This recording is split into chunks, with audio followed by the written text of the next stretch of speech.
Halo, jumpa lagi di channel Five Fun Chemistry.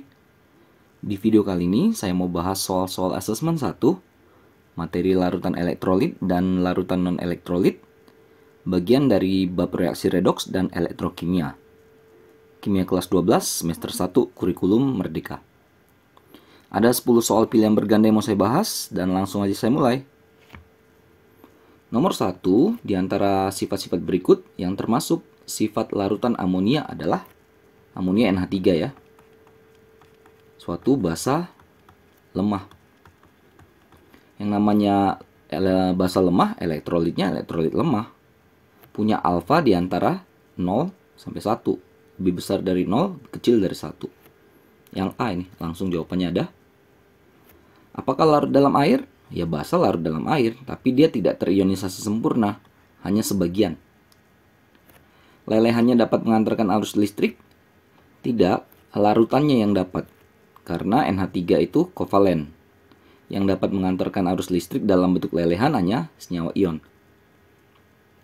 Larutannya tidak dapat mengantarkan arus listrik? Dapat, tapi nggak sekuat elektrolit kuat. Uji daya hantar listriknya menghasilkan nyala lampu terang. Kalaupun ada nyala lampu, redup pasti. Yang tepat yang A ya. Nomor 2, disajikan data hasil uji daya hantar listrik suatu larutan berikut. 1. Menghasilkan nyala lampu terang. 2. Menghasilkan banyak gelembung gas pada elektrode. Kemungkinan larutan tersebut mengandung zat terlarut berupa, kalau udah terang, banyak gelembung, udah pasti dia elektrolit kuat. Ini udah pasti yang A, K2SO4 ya, garam ya, elektrolit kuat. C2H5OH ini etanol, alkohol itu non-elektrolit. Ini gliserin ya, non-elektrolit juga. CH3COH ini asam lemah, berarti elektrolitnya juga lemah. Berarti dia nggak menghasilkan lampu terang, nggak banyak gelembung. C12H22O11 sukrosa ini non juga ya. Pasti yang A jawabannya. 3. Perhatikan hasil uji daya hantar listrik beberapa larutan berikut. Agak blur gambarnya ya, sorry ya. Jadi, tapi yang punya buku ini pasti bisa lihat. Hasil uji larutan KCl, urea, PbCl2 yang tepat secara berurutan angka berapa saja. Ini di gambarnya ini banyak lampu terang ya. Ini juga lampu terang. Oke, jadi yang paling gampang dilihat adalah yang urea. Urea itu non elektrolit. Nggak ada gelembung, nggak ada lampu. Itu yang nomor 3. Jadi tinggal opsi tengahnya nih, udah dapat nih. Tinggal antara C atau D. KCl, elektrolit, kuat ya kan? K plus Cl- ionnya. Garam ya, elektrolit kuat. Berarti antara 1 atau 4. Udah pasti 1. PbCl2 elektrolitnya itu lemah ya. Makanya di sini cuma ada gelembung di satu sisi saja. Jadi 135 yang C jawabannya. Nomor 4 ada larutan HNO2 asam nitrit ya. Bukan nitrat, nitrit. Karena O-nya 2, nitrat 3 ya. Memiliki derajat ionisasi atau alfa sebesar 0,6. Jika mula-mula terdapat 8 mol HNO2, jumlah HNO2 yang terionisasi sebanyak berapa mol? Jadi alfa itu menyatakan jumlah, bisa dalam mol ya, mol yang terionisasi atau terion dibagi dengan jumlah mol mula-mula. Alfanya kan 0,6. Anggap aja jumlah mol yang terionisasinya X lah. Mula-mulanya ada 8 mol. Ya berarti X kan tinggal 0,6 kali 8. Ya berarti ini 4,8 mol yang terionisasi. Yang C.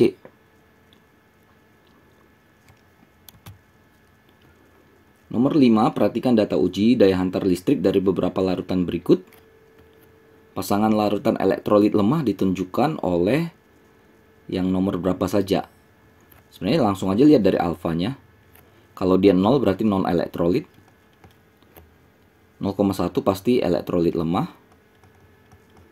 5 elektrolit 0,5 maksudnya elektrolit lemah. 0,9 nih hampir ke elektrolit kuat. Ini kan terang dan banyak. Karena yang ditanya lemah berarti K dan M. Nih yang B, bola. Nomor 6, pasangan antara senyawa, jenis ikatan, dan sifat daya hantar listriknya. Berikut yang tepat adalah HCl, bukan ion tapi kovalen ya. Karena non-logam ya penyusunnya. Elektrolit kuat oke. Nah KBr ada K itu berarti logam. Nah ini senyawa ion. Elektrolit kuat iya. Yang B ya. H2CO3 ini asam karbonat. Kovalen polar non elektrolit. Elektrolit lemah. Namanya asam atau basa, mau dia lemah, mau dia kuat tetap aja elektrolit. Glukosa non polar tapi non ya. Asam formiat HCOH polar ya elektrolit lemah. Yang tepat yang B.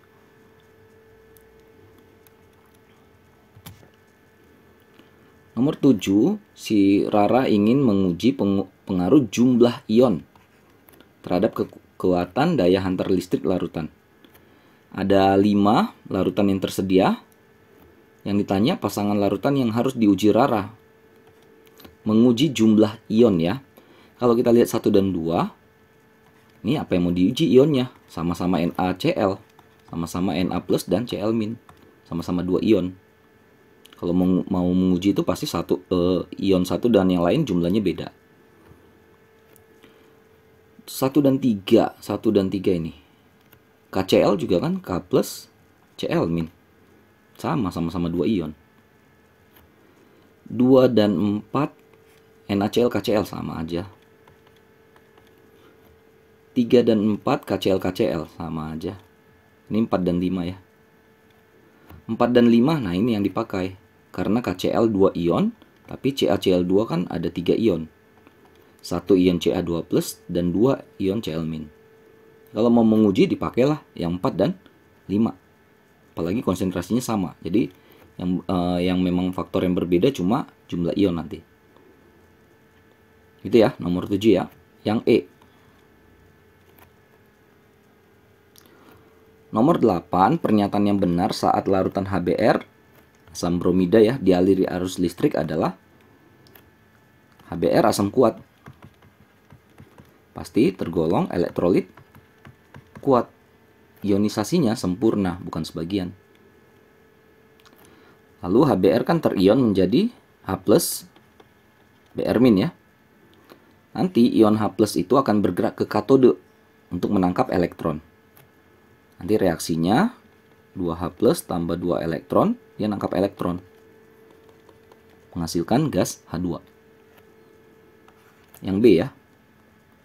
Elektron dalam larutan mengalir dari katode ke anode, terbalik ya. Ion-ion Br min bergerak ke anode dan mengalami reaksi reduksi, harusnya oksidasi. Nah, Br min berubah jadi Br2 kan? Elektronnya di kanan. Oksidasi pelepasan elektron di kanan. Ini reaksinya ya, reduksi dan oksidasi. Ion-ion H+ bergerak ke katode dan mengalami reaksi oksidasi. Salah. Katode itu tempat terjadi reaksi reduksi.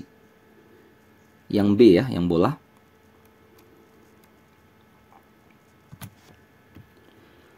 Sembilan, jika larutan-larutan berikut memiliki konsentrasi yang sama dengan larutan asam nitrat, maka larutan yang memiliki daya hantar listrik lebih kuat dibandingkan larutan asam nitrat adalah asam nitrat HNO3 punya 2 ion H plus NO3 min. Asam perklorat HClO4 ya. H plus ClO4 min 2 ion juga. Asam bromida HBr H plus Br min. Asam format HCOOH H plus COO min. Sorry, H plus HCOO min. Sini masih ada H. Asam klorid berarti HClO2 ya. Karena 3 klorat ya. 4 perklorat. H plus ClO2 min. Asam sulfat H2SO4 2H plus SO4 2 min. Nah, mana yang lebih kuat dari HNO3? Cari aja yang kuat dulu. Yang kuat asam perklorat, asam bromida, asam sulfat. Jadi pasti antara AB, E. Tapi HNO3 punya 2 ion, perklorat 2 ion berarti sama. Bromida 2 ion berarti sama. Tapi sulfat punya 3 ion. Sini 2, sini 1. Karena konsentrasi sama, ion lebih banyak, maka si H2SO4-nya yang lebih kuat daya hantar listriknya ya, dibandingkan asam nitrat. Yang E. Terakhir, nomor 10, perhatikan beberapa zat berikut.